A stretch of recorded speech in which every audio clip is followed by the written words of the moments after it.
सातारा जिल्हा कारागृहामध्ये एक अनोखा उपक्रम जो आहे तो सुरू करण्यात आलेला आहे। यामध्ये प्रामुख्यानं जे बंदिवान आहेत यांच्यासाठी स्मार्ट कार्डची सुविधा सुरू करण्यात आलेली आहे। आपण पाहू शकता की या ठिकाणचा हा टेलिफोन आहे आणि या माध्यमातून जो बंदिवान आहे त्याला साताऱ्यात त्याचे नातेवाईक असतील किंवा वकील असतील यांच्याशी संपर्क साधता येणार आहे।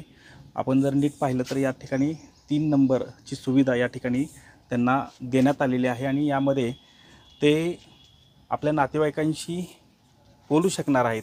भविष्यात जे चोरून जे काही फोन कारागृहामध्ये वापरले जातात यासाठी कुठंतरी हा एक वेगळा उपक्रम म्हणावा लागेल, कारण अशा पद्धतीनं या चोरून जे मोबाईल वापरले जातात त्याला कुठेतरी आळा बसण्यासाठी हा वेगळा उपक्रम जो राबवण्यात आलेला आहे।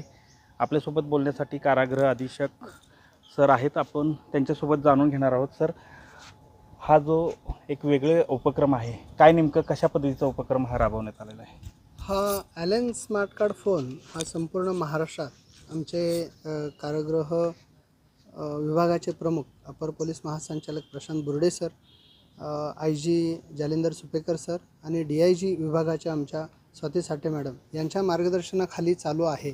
संपूर्ण सेंट्रल जेलला महाराष्ट्रात बसलेला आहे आणि आता डिस्ट्रिक्ट जेल्समध्ये देखील हा ॲलन स्मार्ट कार्ड फोन बसलेला आहे।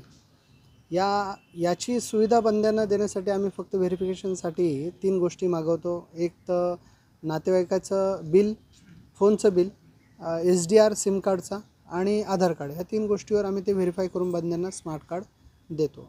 आज घडीस 200 बंद्यांना आम्ही स्मार्ट कार्ड वाटप केलेले आहेत आणि ते बंदी रेग्युलर आपले कॉल्स नातेवाईकांना असेल, वकिलांना असेल, रेग्युलर फोन करून त्याची सुविधा घेत आहे। साधारणतः आठवड्यातून हे किती वेळा म्हणजे बोलू शकणार आणि ह्याचं काही दुष्परिणाम होऊ शकतो का, यासाठी काय काय विशेष काळजी घेतलेली आहे?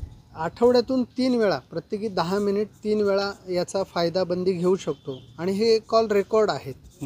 याची रेकॉर्डिंग सिस्टीम आहे आणि ते सगळे रेकॉर्ड होतात। जर बंद्यांनी ह्याचा गैरवापर करण्याचा प्रयत्न केला तर ते रेकॉर्डवर घेऊन त्याच्यावर गुन्हा दाखल करण्याची देखील प्रक्रिया करत आहोत। नक्कीच हे होते श्यामकांत शेडगे सर। त्यांनी एकूणच सांगितलेलं आहे की ही जी प्रक्रिया आहे यामध्ये कोणताही चुकीचा प्रकार घडू नये यासाठी पूर्णपणे याचं कॉल रेकॉर्डिंग होणार आहे आणि त्यामुळं यामध्ये जर चुकीचं काही आढळून आल्यास त्यात संबंधित जो बंदिवान आहे त्याच्यावर गुन्हा देखील दाखल होऊ शकतो, असंच त्यांनी एकूणच सांगितलं आहे। कॅमेरामन तुषार जाधवसह संतोष नलावडे, TV9 मराठी, सातारा।